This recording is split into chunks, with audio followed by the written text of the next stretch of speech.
Nah, tentunya tiga pendekatan ini, tiga latar belakang ini punya pendekatan yang berbeda-beda. Oke, saya buka. Nah, ini untuk kelompok anak-anak yang menganggap masuk di prodi A, kampus B itu adalah harga mati, tidak ada pilihan lain, pokoknya saya harus diterima, maka yang harus diperhatikan adalah ini. Nah, ada faktor-faktor yang perlu teman-teman perhatikan semua. Apa itu? Yang pertama, modal eksternal. Apa toh Kak modal eksternal itu? Adalah sesuatu kekuatan yang tidak bisa kita usahakan, tetapi ini sudah ada. Kalau bahasa di LTMPT, teman-teman, ini adalah indeks sekolah. Kak, dari mana ya kita tahu indeks sekolah? Memang itu dapurnya kampus ya, tidak banyak sekolah yang diberi bocoran. Tapi ada di sini saya akan ungkap bagaimana cara mengetahui indeks sekolah kita, atau yang di sini saya bahasakan adalah modal eksternal. Baik. Nah, ini cara pertama. Nanti teman-teman lihat, adakah kakak kelas teman-teman yang lulus tahun kemarin itu diterima di jalur SNMPTN di jurusan yang kalian pilih 1-3 tahun terakhir. Loh Kak, kenapa Kak harus 1-3 tahun terakhir? Iya, dengan kita punya data 3 tahun, paling tidak data itu lebih ajak ya, lebih konsisten, dan data itu kekuatannya lebih tinggi. Atau bahkan kalau teman-teman punya data 5 tahun terakhir, wah itu sangat keren sekali. Nanti dari situ bisa dianalisa, dari situ bisa ketahuan seberapa kuat sekolah itu mengirimkan wakilnya di jalur SNMPTN di jurusan yang sama dengan yang teman-teman pilih. Gitu ya. Adakah kakak kelas teman-teman yang diterima jalur SNMPTN 3 tahun terakhir di jurusan yang sama yang teman-teman pilih?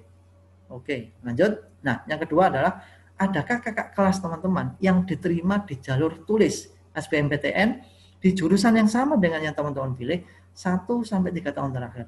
Loh Kak, ini untuk apa? Kok pakai jalur tulis segala? Ya, indeks sekolah itu salah satunya adalah dicuplik dari seberapa mampu lulusan sekolah tersebut diterima di jalur tulis. Karena itu kan pakai skor UTBK ya. Kalau dia bisa kompetitif di kampus itu dan diterima di jurusan yang favorit misal, berarti memang lulusan dari sekolah tersebut itu kredibel. Kenapa harus 3 tahun?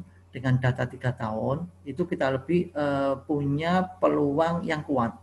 Tetapi sebenarnya 1 tahun pun sudah cukup untuk SBM ya. Tapi kalau untuk yang SNM, saran saya ambillah data 3 tahun terakhir untuk melihat track benar enggak sekolah saya ini kompetitif di jurusan tersebut. Oke, ini adalah modal eksternal. Data ini bisa teman-teman dapatkan di BK, bimbingan konseling sekolah teman-teman. Bisa juga mungkin tanya di kesiswaan atau mungkin tanya di kehumasan ya. Saya yakin setiap sekolah harusnya punya data ini dan harusnya teman-teman bisa mengakses ini dengan mudah. Oke, saya lanjutkan ke modal internal. Apa itu modal internal? Kekuatan yang memang dimiliki oleh teman-teman sendiri. Terdiri dari apa modal internal itu? Nah, yang pernah peringkat paralel di sekolah. Berapa sih peringkat paralel teman-teman? Apakah 5 besar? Apakah 10 besar? Apakah 20 besar? Atau peringkat 5 besar terakhir? Nah, ini nanti menjadi input data ya, peringkat paralel di sekolah, bukan peringkat kelas ya, paralel di sekolah. Yang kedua adalah, nah ini sangat penting, jumlah siswa yang memilih jurusan yang sama. Artinya kalau teman-teman misalnya memilih teknik informatika, tahun ini ada berapa anak yang memilih teknik informatika dengan kampus yang sama? Jadi pilih kampusnya sama, jurusan dipilih juga sama, ada berapa? Karena itu nanti akan sangat menentukan seberapa besar peluang teman-teman bisa lolos di pilihan tersebut. Nah, yang tidak kalah penting, modal internal teman-teman sekarang adalah sertifikat prestasi. Bisa prestasi akademik, lomba, KIR, olimpiade, atau mungkin prestasi non akademik keolahragaan, mungkin pencak silat, mungkin memanah, mungkin juga sepak bola, basket. Nah, atau sertifikat organisasi. Ada beberapa kampus itu yang kemudian memberikan nilai lebih untuk ketua OSIS ya, bukan ketua departemen, tapi ketua OSIS. Nah, ini adalah modal internal. Dua modal ini harus benar-benar dihitung. Kenapa? Karena teman-teman itu tidak mau pindah ke lain hati ya, kalau bahasa saya tidak mau pindah jurusan. Pokoknya saya pengen kekeh memilih jurusan A di kampus A. Maka dua modal ini harus kuat. Oke, saya akan coba membuatkan simulasi beberapa contoh data fakta yang nanti kita akan analisa seberapa besar peluang jika kita berada di kondisi seperti di contoh ini. Oke, simulasi yang pertama. Untuk kasus yang cara pertama ya, cara untuk anak-anak yang pilihannya harga mati, tidak bisa diotak-atik, saya harus jurusan A, kampus A gitu ya.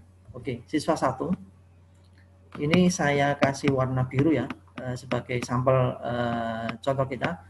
Siswa 1 ini pilih jurusan kedokteran di sebuah kampus terkenal di salah satu provinsi, katakanlah dengan keketatan 4,11%, sangat besar ini ya, keketatannya sangat tinggi ya, FK gitu ya, Fakultas Kedokteran. Oke, apa yang pertama yang harus teman-teman lakukan? Yang pertama adalah tadi ya, kita harus tahu apa modal eksternal yang dimiliki oleh siswa 1 ini. Kita buka. Nah, ternyata setelah dia tanya-tanya BK, konsultasi ke bimbingan konseling, dia dapat data ini. Nah, kita agak pelan-pelan karena kita main angka supaya ini nanti tidak salah tafsir ya. Setelah dibuka data 3 tahun terakhir jalur SNM dan SBM di sekolah siswa 1 ini, ditemukan data tahun 2018 ada 2 siswa diterima di jalur SNMPTN. Di SBMPTN tidak diterima. Nilai rapot dari 2 anak yang diterima ini itu masing-masing 91,3 dan 92. Ranking paralel 2 anak yang diterima tahun 2018 itu ada ranking 1 dan 2.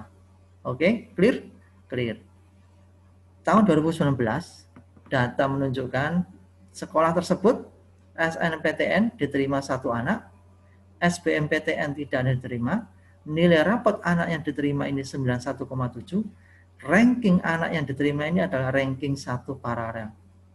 Loh, Pak, kok cuman ada 1 yang terima? Bisa saja anak yang ranking 2, ya kan dia punya hak juga milih jurusan lain. Dia tidak harus milih FK kan? Seperti itu. Sehingga datanya cuma ada 1.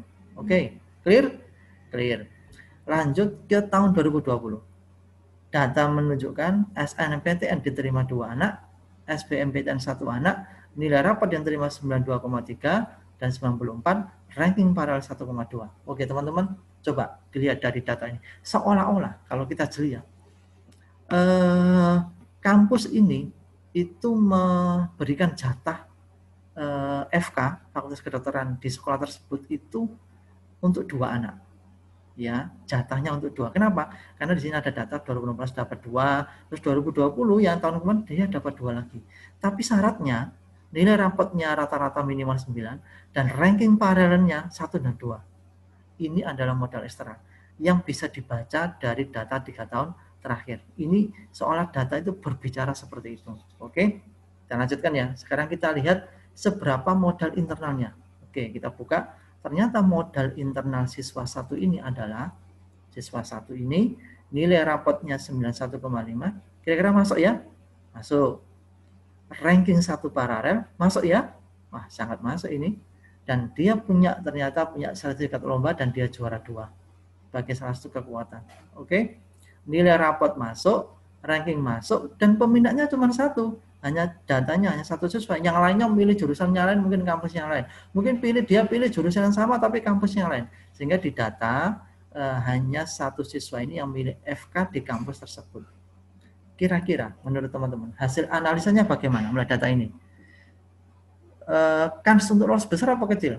Ya, saya kira kita semua bisa menyimpulkan peluang siswa 1 ini sangat besar sekali bisa diterima. Kenapa? Karena modal eksternal kuat, modal internalnya kuat.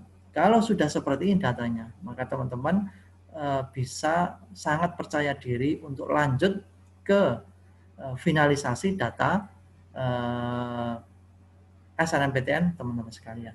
Nah, ini simulasi untuk contoh kasus 1. Saya akan bergerak ke simulasi contoh kasus 2. Apa itu, Kak? Kasusnya? Oke, kita buka ya. Nah, ini dia. Saya pakai inisial siswa 2. Siswa 2 tahun ini dia ingin kuliah di jurusan farmasi kampus terkenal di Jawa Timur, katakanlah ya. Dengan keketatan 3,78. Ini kalau dari indeks ini sangat tinggi sekali ya, 3,78%. Nah, kita buka lagi. Berapa sih modal eksternalnya dimiliki oleh siswa 2 ini, kita buka data. Oke, terbuka sudah. Ini adalah data yang diperoleh dari BK sekolah siswa 2 ini. Tahun 2018, sekolah tersebut lolos 1 anak di SNMPTN. SBMPTN nggak ada yang diterima ya, ternyata. Nilai rapot anak tersebut 91 dan dia ada di ranking 4. Oke, clear? Clear. 2019, ada 1 anak diterima di SNMPTN, SBMPTN tidak ada, nilai rapotnya rata-rata 92, dan dia ada di ranking paralel 5. Oke? Oke, lanjut. Tahun 2020, ada lagi yang diterima ternyata. 1 anak, dan ini malah lebih kuat. SBMPTN ternyata diterima di jurusan tersebut ada 1 anak. Nilai rapot yang SNMPTN 90, dan ternyata anak ini ada di ranking paralel 2. Nah, ini adalah modal eksternal. Sekarang kita lihat modal internal siswa 2 ini. Oke, modal internal. Oh, ternyata ada 2 peminat, teman-teman. Ada 2 siswa yang berminat dengan jurusan yang sama dan kampus yang sama. Oke, coba kita analisa ya. Kita lihat satu-satu. Siswa 1, perlu diperhatikan sampel kita siswa 2 ya. Sampel kita siswa 2. Ini ada siswa 1 ternyata milih jurusan yang sama di kampus yang sama. Nilai rapotnya 91,5. Wah, ini masuk ini 91,5. Dan ternyata dia juga ranking 3. Wah, ini masuk. Kenapa? Karena tahun 2014 ranking 4 saja keterima. Tahun 2019 ranking 5 saja bisa lolos. Apalagi ini ranking 3 ya. Wah, dan dia juara 2. Kejuaraan tertentu lah, juara 2. Wah, ini secara data kuat sekali siswa 1 ini ya. Kenapa kok seperti itu?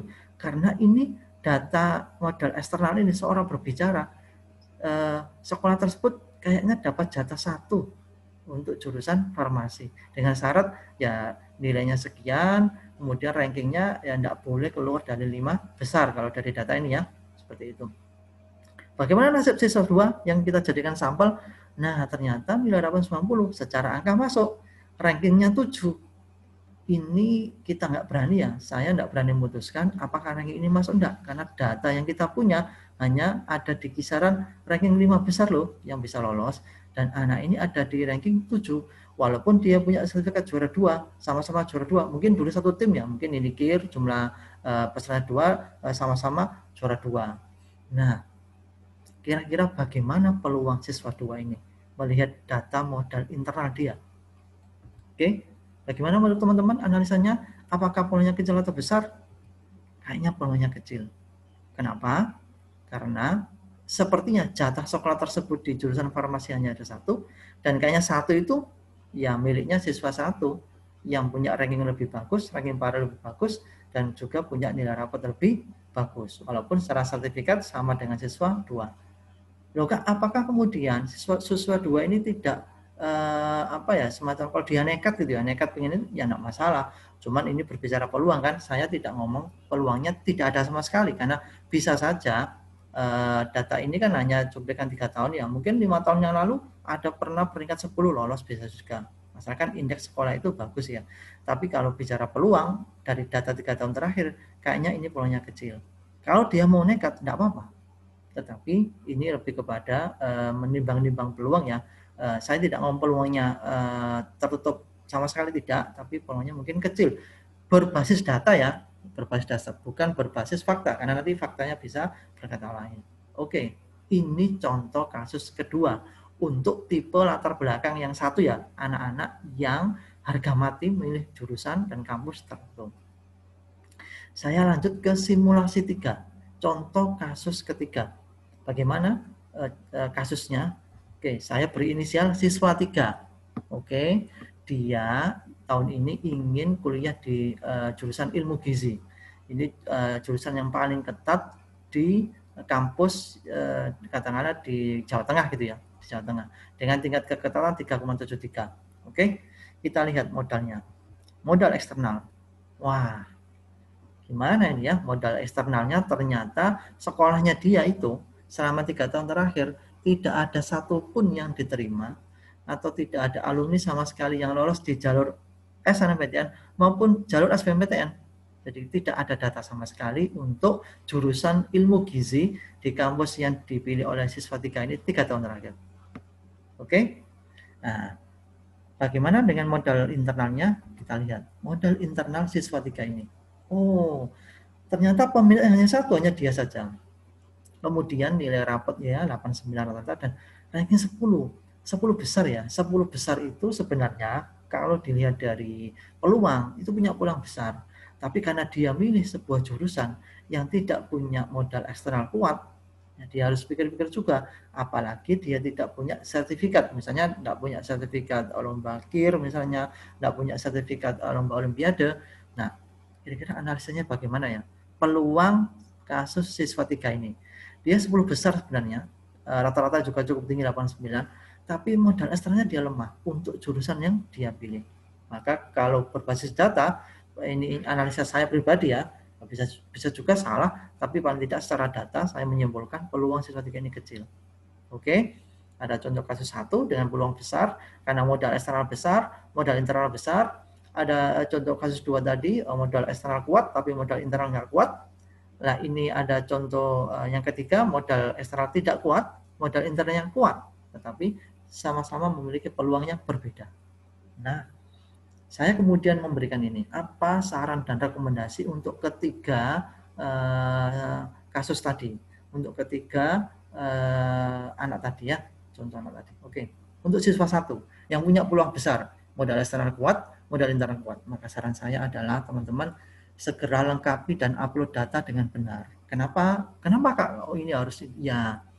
Karena kalau kalian atau teman-teman sudah punya modal kuat, peluangnya besar, tapi kemudian upload datanya itu tidak benar. Misalnya gini, seharusnya teman-teman punya sertifikat lomba juara 2 atau juara 1, tapi karena satu dan lain hal ketelesut gitu ya, tidak jadi atau lupa untuk diupload, maka itu juga bisa berpengaruh. Yang semula hitung-hitungannya peluang besar, jadi peluangnya turun, bahkan mungkin menjadi faktor tidak bisa lolos karena mungkin ada siswa lain dari sekolah lain punya modalnya lebih kuat.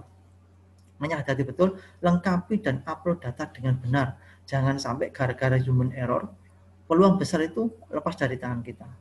Oke, next. Nah, segera finalisasi di H-6. Loh Kak, kenapa harus H-6? Iya, karena kita sudah tahu ya di tahun-tahun kemarin itu mendekati hari ya, H-3, H-2, crowded data itu luar biasa. Iman, kalau teman-teman sudah punya peluang besar, terkendala pada saat finalisasi. Tidak bisa finalisasi gara-gara traffic data di dalam sistem SNMPTN itu sedang crowded karena mendekati hari H penutupan itu pasti orang akan berbondong-bondong. Anak-anak akan berbondong-bondong untuk finalisasi. Jangan sampai teman-teman sudah punya peluang besar itu terjebak pada situasi seperti itu. Makanya saran saya H-6 segera finalisasi. Dan ini paling pentingnya, minta doa restu orang tua, doa restu guru, dan banyak-banyak berdoa. Loh Kak, kenapa harus minta doa restu? Iya, secara matematis peluang besar. Tapi teman-teman, kalau orang tua teman-teman tidak merestui, saya tidak berani menggaransi. Karena ya barangkali ketika orang tua tidak ridho dengan pilihan jurusan kita, ya Allah juga nggak akan ridho. Dan mimpi kita akan terbuang sia-sia dengan peluang besar. Pastikan kalau teman-teman punya pilihan harga mati di jurusan tertentu, orang tua juga merestui di jurusan itu. Dan jangan lupa juga minta doa restu guru-guru, karena guru-guru lah yang telah membimbing teman-teman sampai bisa mendapatkan modal internal yang sangat kuat. Dan teman-teman sudah berdoa, karena doa itu menjadi senjata utama orang-orang yang ingin mewujudkan mimpinya. Oke, ini untuk rekomendasi siswa yang ada di kasus nomor 1. Loh Kak, bagaimana dengan yang siswa nomor 2 dan 3? Oke, saya tadi mau menganalisa peluangnya kecil, bukan berarti tertutup sama sekali, tapi peluangnya kecil. Nah, bagaimana peluang kecil itu bisa menjadi agak lebih besar? Saya saran saya ini. Yang pertama, coba teman-teman cari alternatif prodi lain yang memiliki modal eksternal kuat. Jadi misalnya tadi farmasi gitu ya, bisa jadi dia tidak punya modal eksternal di kampus A, tapi ternyata di kampus B ada sejarahnya diterima di farmasi. Makanya coba lihat data, ada enggak prodi lain yang punya kekuatan eksternal yang kuat. Paling tidak itu sebagai alternatif pilihan. Seandainya teman-teman mau ya, kalau tidak mau enggak masalah, seperti itu. Oke, yang kedua coba cari alternatif universitas lain atau kampus lain yang punya modal eksternal kuat. Tadi modal eksternal itu ya, data SNMPTN 3 tahun, data SBMPTN 3 tahun. Dengan ada alternatif ini, paling tidak teman-teman memperbesar peluang yang tadinya kecil, peluang itu menjadi terbuka, menjadi lebih besar lagi. Nah ini saran saya.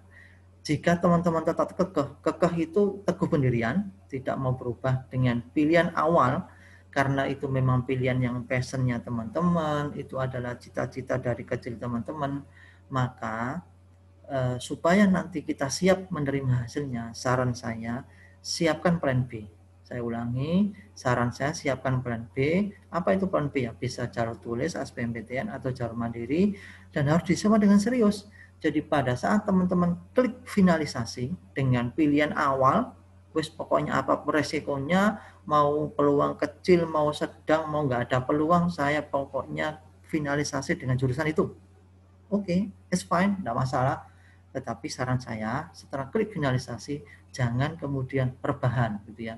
Mengharapkan itu diterima. Khawatirnya pada saat pengumuman, ternyata kok doa kita tidak diwujudkan sama Allah, kita jadi down, kita jadi sedih, kemudian waktu kita habis ya, karena energi kita terkuras untuk perasaan apa tadi ya, sedih, down.